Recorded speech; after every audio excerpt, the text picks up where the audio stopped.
Good morning, students. So again we are here for the next part of nomenclature of organic compounds. I'll try to complete all the required nomenclature of compound in this part, right? So let's start soon, right? As we know, we have discussed the nomenclature of various compound having functional groups, right? So here you can see we had discussed up to cyanide, I think amines we have completed, alcohols we have completed, ketones we have completed, aldehyde we have completed, isocyanide and cyanide we have completed. In today's lecture, first we will discuss about the naming of this remaining compound, for this remaining functional group, and then we will proceed for the other part also. So now we have, हम carboxylic acid से start करते हैं, बाकी सब add करते जाएंगे, right? सो पहले चलिए कार्बोक्सिलिक एसिड की नॉमेनक्लेचर कैसे करते हैं। कार्बोक्सिलिक एसिड की नॉमेनक्लेचर में हम क्या यूज़ करते हैं, चलिए बात करते हैं।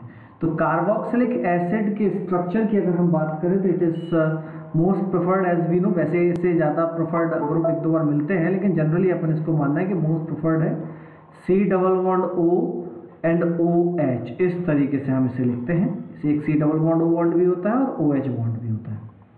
इसके लिए सफिक्स ओइक एसिड यूज किया जाता है। क्या सफिक्स यूज करते हैं? Oic acid. जैसे सबके लिए सेकेंडरी सफिक्स जो है वो बन जाएगा oic acid. For example CH3 CH2 CH2 COOH। तो अपन इसे क्या कहेंगे? 4 कार्बन। तो ब्यूट एन और oic acid, butane oic acid terminal functional group है, इसलिए ऑब्वियसली फर्स्ट पोजीशन ही होगी और इसीलिए कोई जो है वो लोकेंट्स बताने की जरूरत नहीं है। अगर ऐसा है इस तरीके से CH2 COOH तो ऑब्वियसली फंक्शनल ग्रुप को प्रेफरेंस पहले देंगे। तो 1 2 3 4, so this will be 3 methyl butanoic acid.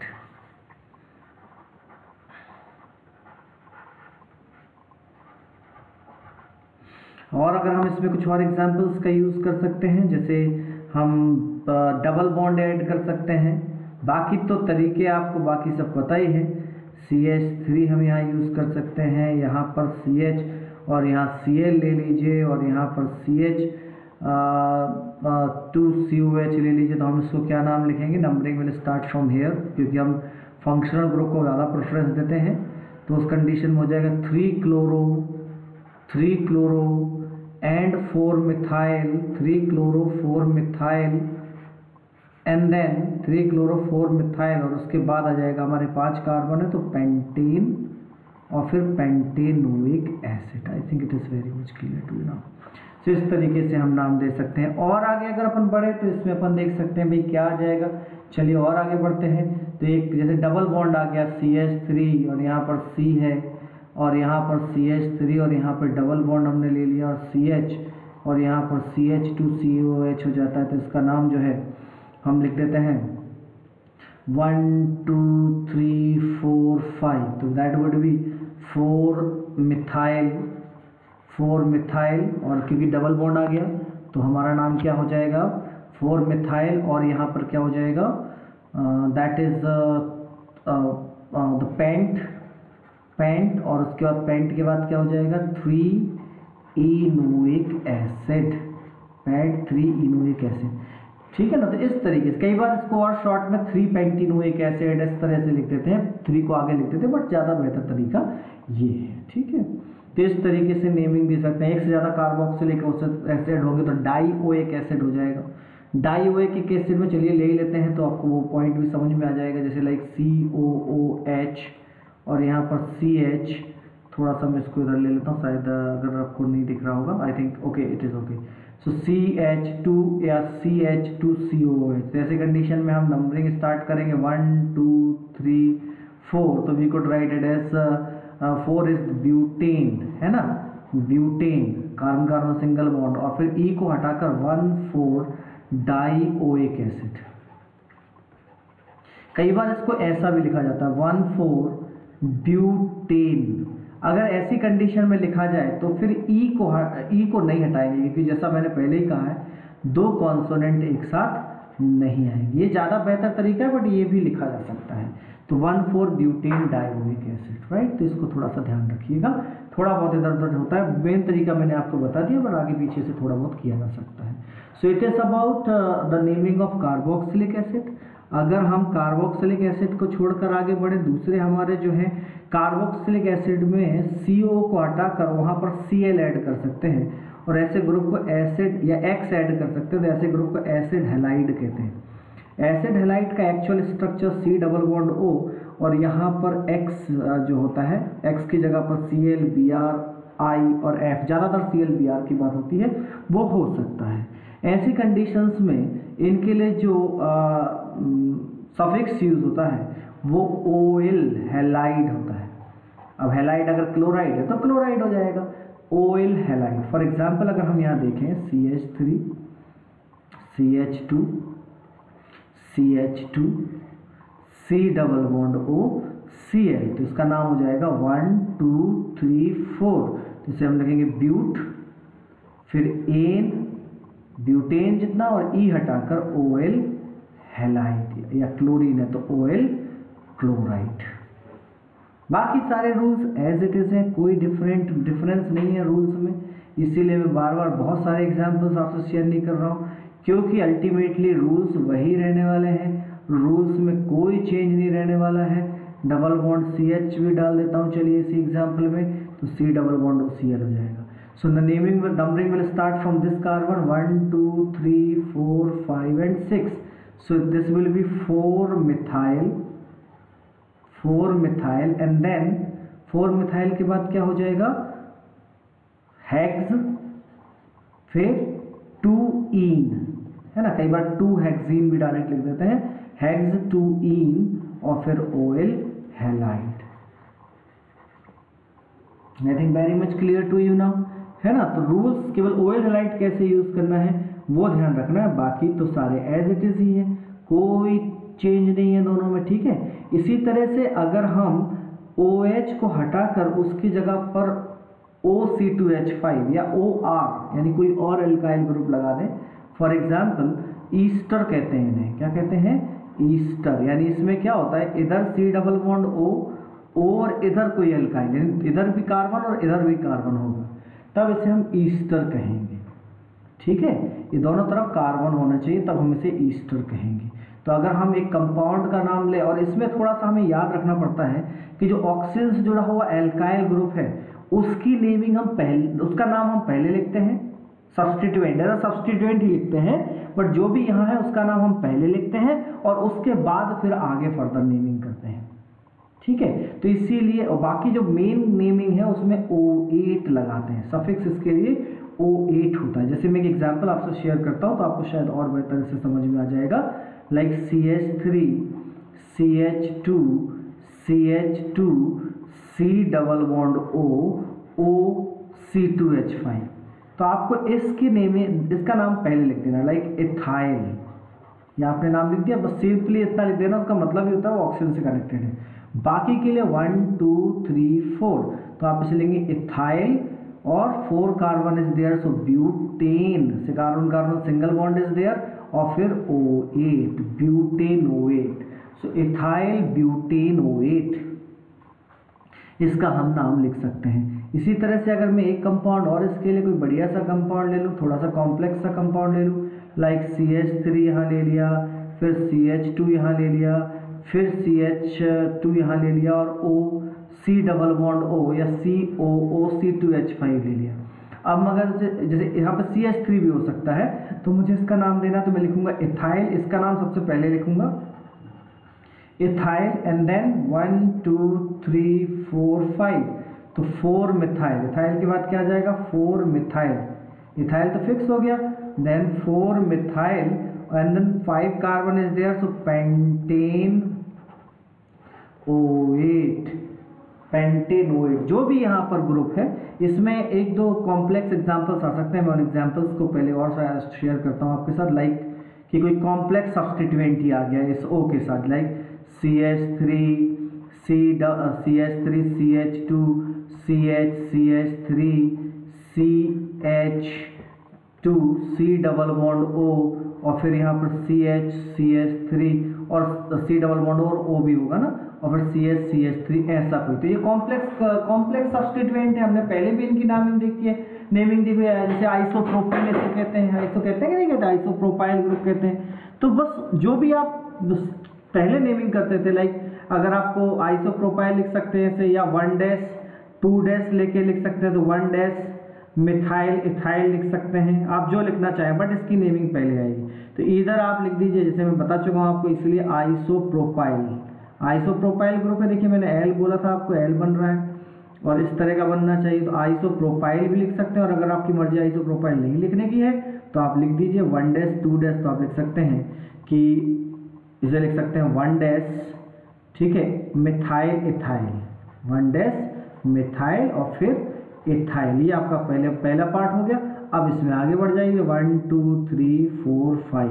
तो इस केस में क्या हो जाएगा, थर्ड कार्बन पर क्या जुड़ा हुआ है, मिथाइल ग्रुप जुड़ा हुआ है, तो 3 methyl and then 5 carbon is there, so pentanoate, right. I think कोई प्रॉब्लम होनी नहीं चाहिए इसमें। हम अगर कोई एल्कीन होता है, CH3 CH double bond CH2 C double bond O Na, अगर कोई O और यहाँ पर ले लिया मैंने CH3, तो मैं क्या लिख सकता हूँ, मिथाइल, क्योंकि पहले नाम तो इसका आ जाएगा। फिर 1 2 3 4 5, तो मिथाइल पेंटेन है ना, और फिर पेंटेन नहीं पेंटीन हो जाएगा ना, डबल बॉन्ड आ गया ना, तो अपन क्या लिखेंगे, पेंट और फिर थर्ड कार्बन पर इज एल्कीन, तो पेंट 3 इनोएट, या 3 आगे भी लिख दिया जाता है, 3 पेंटीनोएट इसे हम कह देते हैं, राइट। तो ये इस तरीके से भी एल्कीन के साथ भी इसका यूज किया जा सकता है। So this is about Easter, right.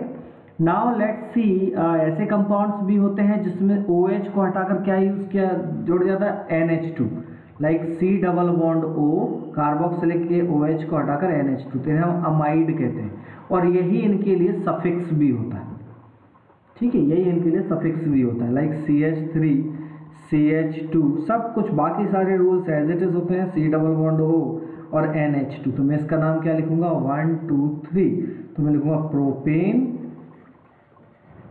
और फिर E हटाकर अमाइड, तो प्रोपेन अमाइड इसका नाम हो जाएगा, राइट। बाकी सारे रूल्स एज इट इज हैं कि हम कैसे ऐड कर सकते हैं, CH3 C double bond O और NH2, तो इसका नाम क्या हो जाएगा, 2 कार्बन इज देयर, तो अपन क्या लिखेंगे, इथेनामाइड, क्या लिखेंगे इसे, इथेनामाइड।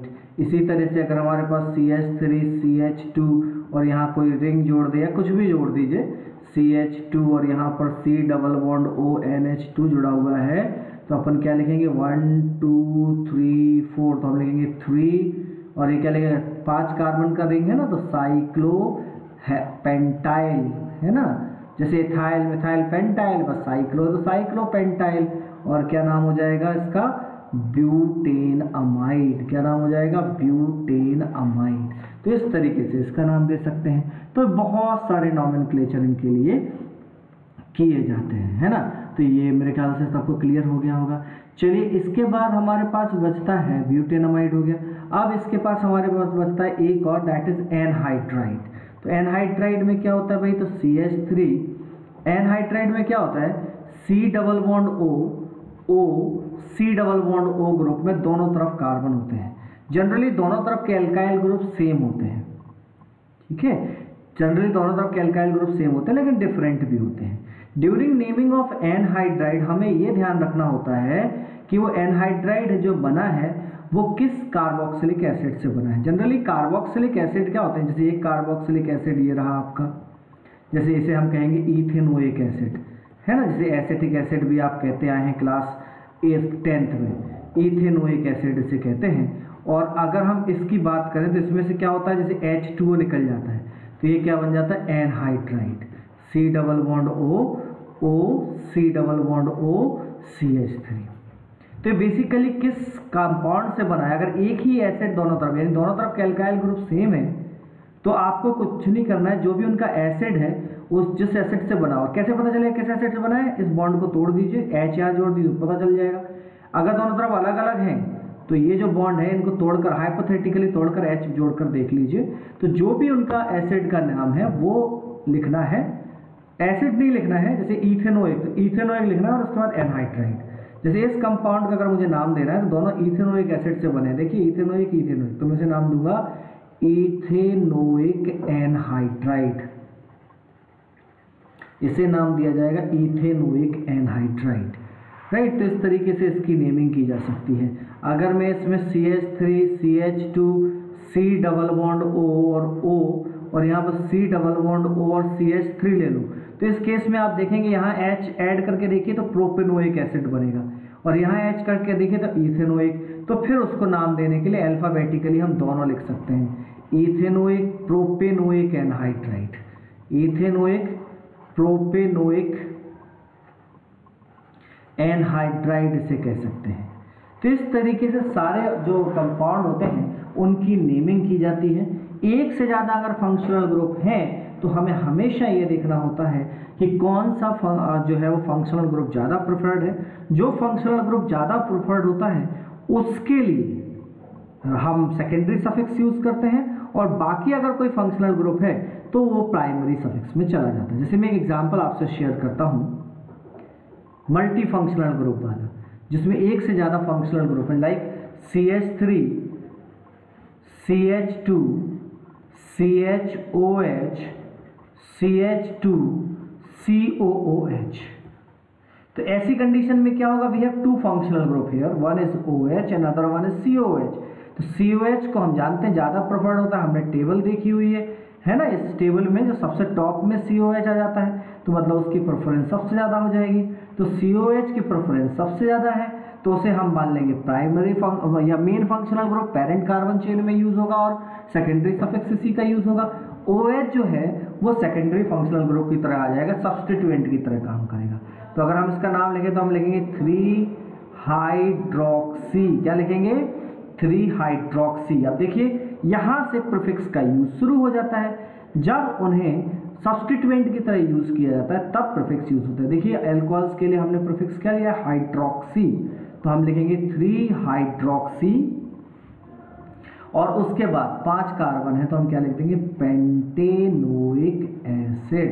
तो 3 हाइड्रोक्सी पेंटेनोइक एसिड इस कंपाउंड का नाम हो जाएगा। तो आपको मेन फंक्शनल ग्रुप देखना है कि मेन फंक्शनल ग्रुप कौन सा है। बाकी के लिए सफिक्स हर जगह सेम ही है, ठीक है, इसीलिए ज़्यादा कुछ इशू है नहीं।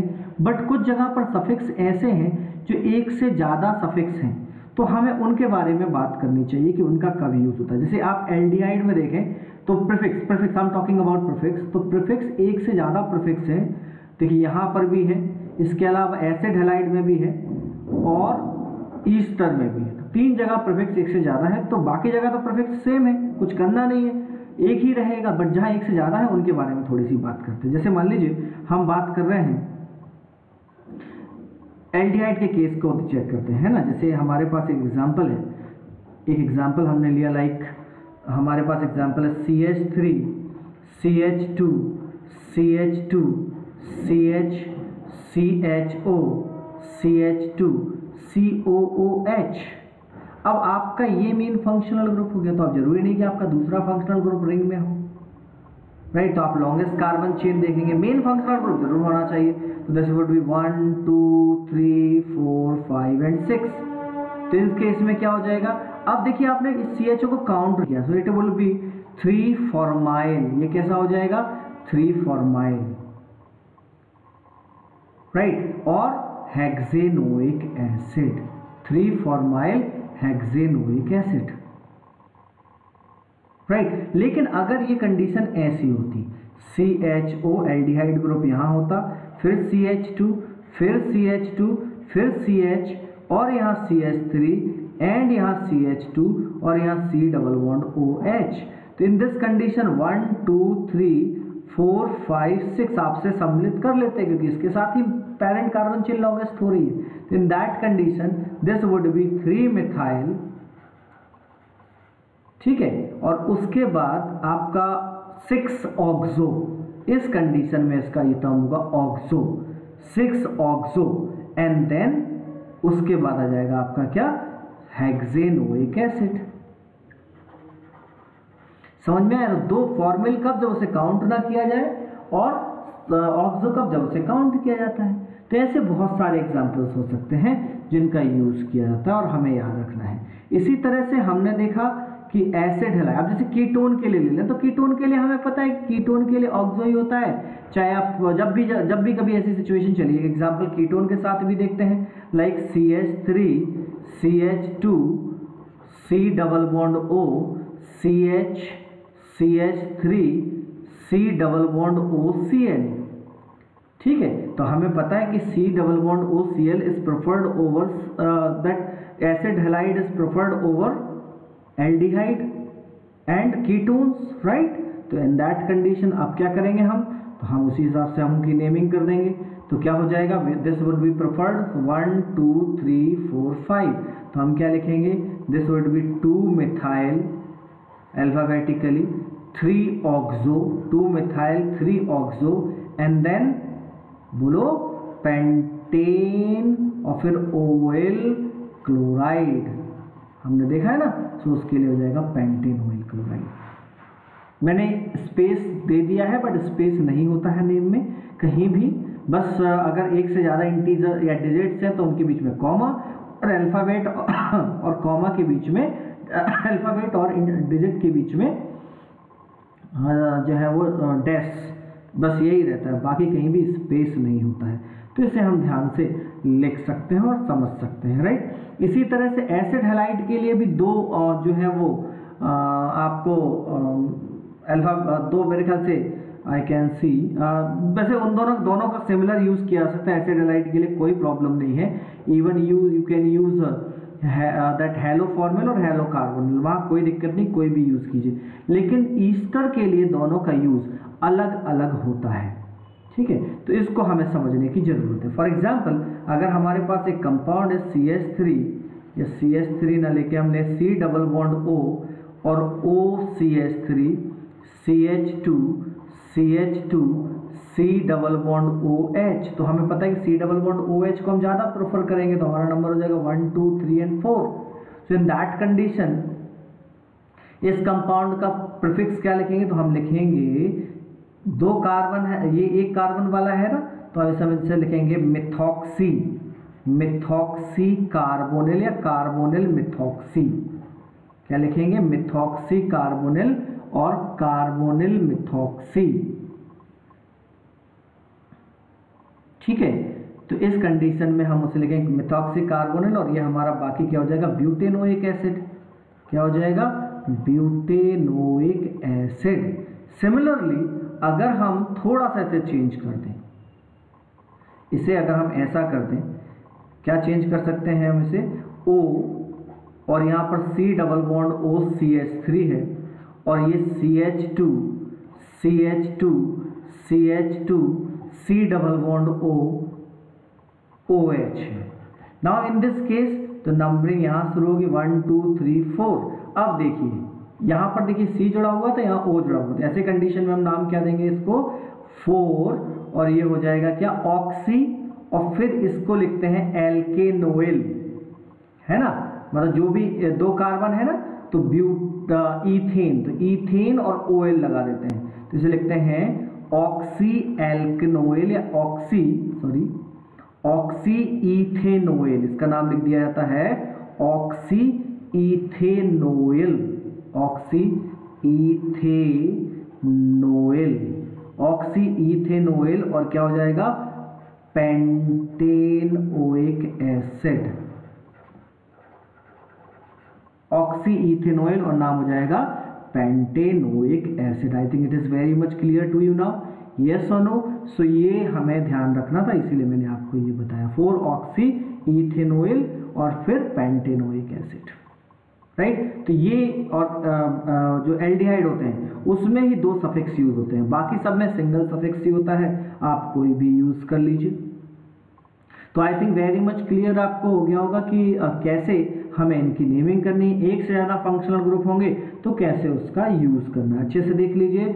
सभी को मैंने बताया, सारे रूल्स वही रहते हैं, बस एक से ज़्यादा फंक्शनल ग्रुप होंगे तो एक, अब जैसे मान लीजिए मैं एक 3 फंक्शनल ग्रुप वाला कोई कंपाउंड ले लेता हूँ, एक कंपाउंड और अपन शेयर कर लेते हैं कि there is 3 functional group in the compound, CH3 C double bond O, CHOH and CHCl भी ले लेते हैं और CH2 और C double bond O, OCH3 हमने ले लिया। तो हमें पता है कि ईस्टर की प्रेफरेंस सबसे ज़्यादा होगी, तो नंबरिंग यहाँ से शुरू होगी 1 2 3 4 5 6। अब ईस्टर की प्रेफरेंस सबसे ज़्यादा है, इसका मतलब जो कीटोन है और ये अल्कोहल है, ये सेकेंडरी फंक्शनल ग्रुप की तरह कंसीडर किए जाएंगे और इनके प्रीफिक्स यूज़ किए जाएंगे। ठीक है, तो चलिए नाम लिखते हैं। तो सबसे पहले क्योंकि ईस्टर है तो ईस्टर में जो यहाँ ग्रुप होता है उसका नाम सबसे पहले आता है, दैट इज मिथाइल। अब इसके बाद आगे की नंबरिंग शुरू करते हैं। तो मिथाइल के बाद अल्फाबेटिकली क्लोरो पहले आएगा, तो अपन लिखेंगे 3 क्लोरो, फिर लिखेंगे 4 हाइड्रोक्सी और फिर लिखेंगे 5 ऑक्सो और फिर हमारे पास कितने कार्बन है, 6 कार्बन है, तो हेक्सेन है ना, वैसे हेक्सेन और ईस्टर के लिए तो नाम क्या हो जाएगा, हेक्सेनोएट। राइट, एक एक एग्जाम्पल को अच्छे से देखिए तो आपको इससे रिलेटेड हर कॉन्सेप्ट देखने को मिल जाएगा। राइट, अब हमने एक और चीज यहाँ पर लिखी हुई है, हमने कुछ और सफिक्सेस लिखे हुए हैं। ये सफिक्सेस तब काउंट होते हैं जब इन्हें रिंग के ऊपर जोड़ा जाता है। ठीक है, तो चलिए उन पर बात कर लेते हैं, थोड़े से उन कंपाउंड्स के बारे में बात करते हैं कि फंक्शनल ग्रुप जिनमें रिंग्स हैं उनके ऊपर डायरेक्ट अगर जुड़े हुए तब नाम क्या होगा। ऐसे देखिए, अगर मैं इसको ऐसे लिख दूं कि भाई ये रिंग है और इस रिंग के साथ CH2COH जुड़ा है, तो इसका नाम क्या होगा, नहीं तब वैसे नहीं लगाएंगे क्योंकि ये तो एक अलग चेन हो गई, एक अलग चेन हो गई। फंक्शनल ग्रुप जहां होगा वो चेन ज्यादा प्रेफर की जाएगी, तो इसकी नंबरिंग हो जाएगी 1 2 और ये हो जाएगा 2 साइक्लोहेक्साइल। शायद इससे कंफ्यूज मत होइएगा कि मैंने जब साइक्लो एल्कीन की नेमिंग कर रहे थे तब मैंने कहा था कि अगर साइड चेन ज़्यादा लंबी है या रिंग में ज़्यादा कार्बन है, जहाँ ज़्यादा कार्बन है वहाँ कंसीडर किया है, लेकिन फंक्शनल ग्रुप आने के बाद प्रेफरेंस बदल जाता है। फंक्शनल ग्रुप जहाँ है उसकी प्रेफरेंस ज़्यादा हो जाएगी, तो हम लेंगे 2 साइक्लोहेक्साइल और ये क्या हो जाएगा, इथेनोइक एसिड। ठीक है, तो मैं इस तरह एग्जाम्पल की बात नहीं कर रहा हूँ, मैं बात कर रहा हूँ कि अगर जैसे रिंग के ऊपर डायरेक्ट COH जुड़ा हुआ है तो मैं इसे नाम दूंगा साइक्लोहेक्सेन। साइक्लोहेक्सेन पहले पूरा लिखूंगा और फिर लिखूंगा ई को लिखने के बाद carboxylic acid, cyclohexane carboxylic acid. इसी तरह से अगर यहाँ पर CHO जुड़ा होगा तो मैं लिखूंगा cyclohexane carb aldehyde, cyclohexane carb aldehyde. इसी तरह से बाकी ग्रुप्स के लिए भी मैंने आपको नाम दिए हुए हैं। अगर आप ध्यान से देखें तो मैंने यहाँ कहा है अगर जो है वो एसिड एनहाइड्राइड अगर है तो इसे कहते हैं कार्बोक्सिलिक एनहाइड्राइड। अगर ईस्टर जुड़ा हुआ है तो आप कहते हैं कार्बोक्सिलेट। अगर एसिड हेलाइड जुड़े तो उसे कहते हैं कार्बोनिल हेलाइड। अगर अमाइड जुड़ा हुआ है तो उसे कहते हैं कार्ब अमाइड। अगर साइनाइड जुड़ा हुआ है तो उसे कहते हैं कार्ब नाइट्राइल। आइसोसाइनाइड जुड़ा होता है तो आइसोसाइनाइड के लिए वैसे कार्बिल अमाइन का यूज करते हैं, लेकिन एक थोड़ा सा अलग केस हो जाता है, कार्बिल अमाइन। ठीक है, अगर एल्डिहाइड जुड़ा है तो कार्ब एल्डिहाइड। तो जिनके साथ कार्ब लिखा हुआ है उनके लिए ही प्रॉब्लम है, जब कीटोन जुड़ा है तो उसका कोई प्रॉब्लम नहीं है। ठीक है, तो इस तरीके से हम यूज कर सकते हैं। जैसे मैं एक दो एग्जांपल्स आपसे शेयर करता हूँ, शायद आपको बेहतर समझ में आएगा और किसी और चीज को लेकर मैं यूज कर रहा हूँ। जैसे मैंने यहाँ ले लिया CH3, मैंने यहाँ लिया Cl और मैंने यहाँ ले लिया C डबल बॉन्ड O और OCH3, ईस्टर के लिए नंबर ले लिया। तो अभी हम इसकी नेमिंग करेंगे तो क्या हो जाएगा, so numbering obviously would start from that carbon. अब देखिए ये रिंग के बाहर है, इसकी नंबरिंग तो हम कर नहीं सकते, तो ये 1 2 3 4 5 एंड 6, तो नेमिंग क्या हो जाएगी अब 4 chloro alphabetically, 3 methyl, 4 chloro 3 methyl cyclo. अच्छा, ईस्टर की नेमिंग कर रहे हैं ना, मिथाइल पहले आ जाएगा, है ना, ये जो एल्काइल ग्रुप है वो पहले आ जाता है, मैंने पहले भी कहा है। तो मिथाइल फिर शुरू करते हैं 4 क्लोरो 3 मिथाइल साइक्लो हेक्सेन और फिर कार्बोक्सिलेट, साइक्लोहेक्सेन और उसके बाद क्या आएगा कार्बोक्सिलेट, है ना, मैंने दे रहा है ईस्टर के लिए बताया ना आपको carboxylate, you can see here Easter के लिए बोला है ना कार्बोक्सिलेट, तो रिंग के ऊपर जब होगा तो उसका नाम क्या आ जाएगा, कार्बोक्सिलेट। ठीक है, I think very much clear to you now, it is cyclohexane. ठीक है, इसको भी थोड़ा साफ करके ठीक से लिख देता हूँ तो आपको कोई कंफ्यूजन नहीं होगा। तो साइक्लोहेक्सेन कार्बोक्सिलेट, तो ये हो जाएगा मिथाइल। मिथाइल पहले आता है जब भी ईस्टर की नेमिंग करते हैं, और यहाँ पर साइक्लोहेक्सेन कार्बोक्सिलेट। पाई बॉन्ड भी है तो उसी तरीके से साइक्लोहेक्सेन कार्बोक्सिलेट, और जो भी उसकी पोजीशन होगी पाई बॉन्ड की वो भी मेंशन कर सकते हैं, डबल बॉन्ड की पोजीशन, है ना। तो इस तरीके से इनकी नेमिंग कर जाते हैं। चलिए एक और एग्जांपल जल्दी से देख लेते हैं। डबल बॉन्ड की बात हुई है तो मान लीजिए डबल बॉन्ड यहाँ है, C डबल बॉन्ड OCl यहाँ जुड़ा हुआ है और CH3 यहाँ जुड़ा हुआ है। तो हम इसकी नेमिंग के लिए क्या करेंगे, 1 2 3 4 5 6 7, तो हम क्या लिखेंगे 4 मिथाइल। 4 मिथाइल के बाद सॉरी नंबरिंग यहाँ शुरू कभी नहीं होगी। देखिए मैंने गलती कर दी, तो कोई भी ऐसी गलती कर सकता है, आप भी कर सकते हैं। थोड़ा सा अपने आप को नाम लिखते समय वापस चेक कर सकते हैं। तो 5 और 6 होगा ना, रिंग की नंबरिंग अलग होती है, साइड चेन की नंबरिंग अलग होती है, दोनों मिक्स नहीं कर सकते। तो हो जाएगा 4 मिथाइल, या आप 3 पे हो गया ना, यहाँ से काउंट करेंगे 1 2 3, तो 3 मिथाइल, क्या लिख सकते हैं इसको, 3 मिथाइल, राइट। ये देखिए मैंने गलती कर दी थी, मैं हटा देता हूँ ठीक से, तो शायद साफ लिखूंगा तो आपको बेहतर समझ में आएगा।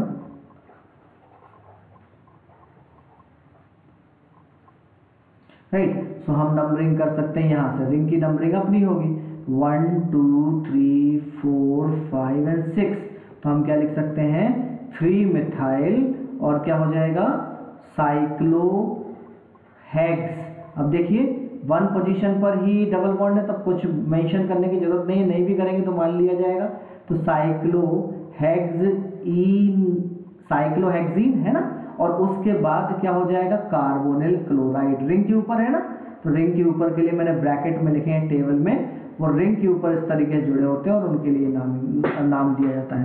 साइनाइड होता है तो कार्बोनाइड ट्राइल नाम दिया जाता है। लेकिन अगर कीटोन हुआ तो कीटोन के लिए रिंग के ऊपर कैसे यूज करेंगे, तो कीटोन के लिए ध्यान दीजिएगा, अगर आप इस कंपाउंड की नेमिंग करना चाहते हैं कि यहाँ पर एक ग्रुप जुड़ा है C double bond OCH3, so in the naming of this compound, अगर आप इस कंपाउंड का नाम देना चाहते हैं तो इस कंपाउंड के लिए आपको यहाँ से नंबरिंग कर लेनी है 1 2, तो ये हो जाएगा आपका 1 साइक्लोहेक्साइल। क्या हो जाएगा 1 साइक्लोहेक्साइल, और फिर ये 2 कार्बन है, तो 2 कार्बन और कीटोन फंक्शनल ग्रुप है, तो हम लिखेंगे इथेनोन, 1 साइक्लोहेक्साइल इथेनोन। तो कीटोन के लिए उसकी जरूरत नहीं पड़ती। ठीक है, बाकी सब में जरूरत नहीं पड़ती। बाकी जो भी सिंगल सफिक्स वाले हैं वो मैंने आपको बता ही दिए हैं, मल्टी सफिक्स वाले भी बता दिए, कई फंक्शनल ग्रुप वाले भी बता दिए हैं। तो अब केवल और केवल नॉमेनक्लेचर बचा है एरोमेटिक कंपाउंड का, वो हम नेक्स्ट क्लास में देखेंगे, और जो इससे रिलेटेड पोर्शन है वो कंप्लीट कर दिया जाएगा, नॉमेनक्लेचर कंप्लीट कर दिया जाएगा। मैंने नॉमेनक्लेचर में टाइम इसलिए भी थोड़ा ज़्यादा लिया है कि आपको नॉमेनक्लेचर अच्छे से आ जाए, because it is important, useful and included each and every part from here जहां भी आप केमिस्ट्री पढ़ेंगे। So remember, specifically in organic chemistry. Thank you for today.